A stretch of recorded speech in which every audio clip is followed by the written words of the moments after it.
ఓం శ్రీ భద్రకాళి జ్యోతిష్యాలయం. మీ యొక్క పేరు, ఫోటో పంపించి మరియు అన్ని విషయాలు వాట్సాప్ కాల్ ద్వారానే చెప్పబడను. వ్యాపార అభివృద్ధి, ఉద్యోగ సమస్యలు, ప్రేమ, పెళ్లి సమస్యలు, విదేశీ ప్రయాణం, ఎలాంటి సమస్య అయినా సరే ఎక్కడెక్కడో జ్యోతిష్యం చెప్పించుకొని అది నెరవేర్లని బాధపడుతున్నారా? స్త్రీ పురుష వశీకరణం ప్రత్యేకమైన పూజలు చేసి 100% పరిష్కరించబడను. గురువు గారి ఫోన్ నంబర్ 9881559967. ఓం శ్రీ మాత్రే నమః.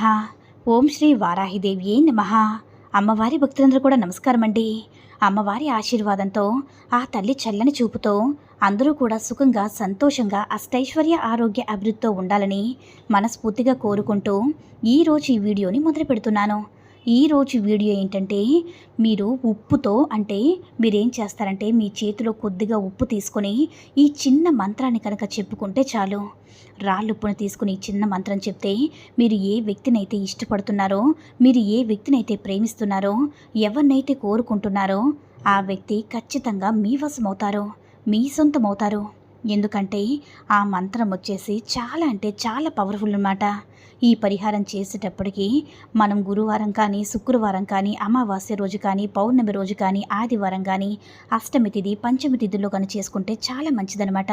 ఈ పరిహారం చేసేటప్పుడు ఇంట్లో నాన్ వెజ్ వండుకోవడం కానీ ఇలాంటివి చేయకూడదు. మగవారు ఎవరైనా భార్య భర్త కోసం చేసుకోవచ్చు, భర్త భార్య కోసం చేసుకోవచ్చు. ఇది ఇష్టపడి ప్రేమించే వాళ్ళైతే అబ్బాయి అమ్మాయి కోసం, అమ్మాయి అబ్బాయి కోసం, వీళ్ళు ఎవరినైనా సరే చేసుకోవచ్చు. ఇబ్బంది అయితే ఏమీ లేదు. ఎందుకంటే మనం ప్రేమించే వాళ్ళు మనల్ని ఒక్కొక్కసారి మోసం చేస్తూ ఉంటారు. అంటే వాళ్ళు ఒకప్పుడు మనతో చాలా ప్రేమగా, చాలా ఇష్టంగా ఉంటారు. అలాంటి వాళ్ళు ఏంటంటే సడన్గా వాళ్ళు ఒక చేంజ్ వచ్చేస్తుంది. ఆ చేంజ్ వచ్చినప్పుడు ఇదివరకు మనం నచ్చుతాం, కానీ ఇప్పుడు వాళ్ళకి మనల్ని చూస్తేనే ఒక రకమైనటువంటి అసహ్యం వేస్తుంది. మనల్ని చాలా తక్కువగా చూస్తారు. మన కళ్ళ ముందరే వేరే వాళ్ళతో మాట్లాడడం, మనం ఇష్టపడే అమ్మాయిలు వేరే వాళ్ళతో క్లోజ్గా, అబ్బాయిలైతే వేరే అమ్మాయిలతో, ఇలా వేరే వాళ్ళతో క్లోజ్గా ఉండడం ఇలా చేస్తూ ఉంటారు. మనకి ఎలా ఉంటుందంటే నరకం అంటే నరకంలో ఉంటుందన్నమాట. అంటే నరకమే ప్రత్యక్షంగా కనిపిస్తుంది.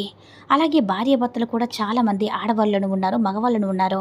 అర్థం చేసుకోకుండా చీటికి మాటికి గొడవలు పడేవారు ఉన్నారు. కొంతమంది భర్తను తక్కువ చేసి చూడడం, తక్కువ చేసి మాట్లాడడం, వేరే వాళ్ళ దగ్గర ఊహించుకోవడం, అంటే భార్యను తక్కువ చేసి చూడడం, భార్యలను కూడా తక్కువ చేసి చూడడం, అంటే వేరే వాళ్ళ దగ్గర భార్య గురించి తక్కువ చేసి మాట్లాడడం, భార్య ఎంత కష్టపడి చేసినా సరే నచ్చకుండా పెళ్ళాన్ని ఎప్పుడు కూడా చులకనగా చూడడం, ఇలాంటివి చేస్తూ ఉంటారనమాట. అందుకే ఈ పరిహారం అనేది భర్త భార్య కోసం చేసుకోవచ్చు, భార్య భర్త కోసం చేసుకోవచ్చు. దానికోసం ఈ పరిహారం మంచి రిజల్ట్గా ఉంటుంది. కాకపోతే చక్కగా స్నానం చేసి శుభ్రంగా చేయాలి. ఈ పరిహారం రహస్యంగా చేయాలి.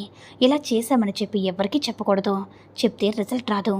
ఈరోజు ఇల్లంతా శుభ్రం చేసుకుని నాన్ వెజ్ మాత్రం పొరపాటు కూడా వండుకోకూడదు. మగవాళ్ళైనా సరే వాళ్ళ డ్రింకింగ్ అలాంటివి అలవాట్లు ఉంటే అస్సలు చేయకూడదు. ఇది గుర్తుపెట్టుకోండి. మీరేం చేస్తారంటే చేతితో ఉప్పును తీసుకొని మీరు ఈ మంత్రాన్ని చెప్పుకొని మనసులో మీరు దేవుడికి పూజ చేసుకున్నా చేసుకోకపోయినా పర్వాలేదు, కానీ మామూలుగానే సరే చెప్పుకోవచ్చు. అమావాస్య, పౌర్ణమి రోజుల్లో, గురువారం, శుక్రవారం ఇలాంటివి ఏ రోజుల్లో సరే మంచిగా రిజల్ట్ వస్తుంది. ఆదివారం, మంగళవారం ఏ రోజైనా సరే పర్వాలేదు. కాబట్టి మీరు ఉప్పును తీసుకొని కుడి చేతితో తీసుకొని మనసులో సంకల్పం చెప్పుకోండి. అంటే మంత్రం ఏంటంటే, ఓం భగవతే భగభాగిదేవి ప్రియమాయే వశీకరణం వశం స్వాహ. మరొకసారి చూడండి. ఓం భగవతే భగభాగిని దేవి ప్రియమాయే వశీకరణం వశస్వాహ. ఓం భగవతే భగభాగిని దేవి ప్రియమాయే వశీకరణం వశస్వాహ అని ఈ మంత్రాన్ని 3 సార్లు చెప్పుకొని పరిహారం రాళ్ళుప్పును మాత్రమే తీసుకోవాలి. సాల్ట్ ఇలాంటివి తీసుకోకూడదు. రాళ్ళుప్పు, కల్లుప్పు అంటారు కదా, దాన్ని మాత్రమే తీసుకోవాలి. ఇది పరిహారానికి మంచిగా ఉపయోగపడుతుంది. ఉప్పు ఏంటంటే మనకి ఉప్పుతో చేసేటటువంటి ఏ పరిహారమైనా సరే మనకి 100కి 100 పాలు కూడా రిజల్ట్ అనేది వస్తుంది. మనకి ఇంట్లో ఏదో అంటే ఒళ్ళు నొప్పులున్నా సరే, దిష్టి తీసేయాలన్నా, దిష్టి పోవడానికి ఇలా రకరకాలుగా మనం ఉప్పుతో చేసే పరిహారాలు 100% రిజల్ట్ అనేది ఉంటుంది. అంటే నెగిటివ్ ఎనర్జీ పోవడానికి ఉప్పు అనేది చాలా బాగా పనిచేస్తుంది. మీరు ఈ మంత్రాన్ని 3 సార్లు చెప్పుకొని ఇది సాయంత్రం సంధ్యా సమయంలో చేయండి. ఏ సమయంలో చేయాలన్నా సరే సాయంత్రం పూట సంధ్యా సమయంలో చేసుకోండి. అయితే ఒక వస్త్రంలో ఉప్పును వేసేసి ఒక చిన్న మూటలాగా ఉప్పు ఎంత కొంచెమైనా సరే తీసుకుంటే సరిపోతుంది. గుప్పెడంత రాళ్ళుప్పును తీసుకుని అవసరం లేదండి. ఎర్రటి క్లాత్తో కట్టేసి ఒక చిన్న మూటలా కట్టేసి మీరేం చేస్తారంటే ఆ మూటని ఏదైనా సరే పచ్చని చెట్టు మొదట్లో కానీ లేదంటే పారే నీళ్ళలో కానీ ఎవరూ తొక్కని చోట కానీ పడేసేయండి. ఇలా చేయడం వల్ల ఏంటంటే నెగిటివ్ ఎనర్జీ వాళ్ళకి ఉన్నటువంటి ఏదైనా సరే పోతుందనమాట. చిన్న చూపు చూడడం, తక్కువగా చూడడం, ఏది మాట్లాడితే అది తప్పు పట్టడం అలాంటివన్నీ కూడా పోయి మీ మీద ప్రేమ అనేది కలిగి భార్య కానీ భర్త కానీ అర్థం చేసుకుని ప్రేమతో మీ దగ్గరికి రావడం అనేది అవకాశం ఉంటుంది. కాబట్టి అర్థం చేసుకునే బంధం ఉంటే కలకాలం సంతోషంగా ఉంటాము. కాబట్టి ఈ యొక్క పరిహారాన్ని నమ్మకంతో చేసుకోండి. నమ్మకంతో చేసుకొని ఈ యొక్క పరిహారం అంటే ఫలితం పొంది సంతోషంగా జీవించండి. ఈ వీడియో కనుక నచ్చినట్లయితే లైక్ చేసి షేర్ చేయండి. మరిన్ని వీడియోస్ కోసం మన ఛానల్ని సబ్స్క్రైబ్ చేసుకుని మాకు కొంచెం సపోర్ట్ చేయండి. ధన్యవాదములు.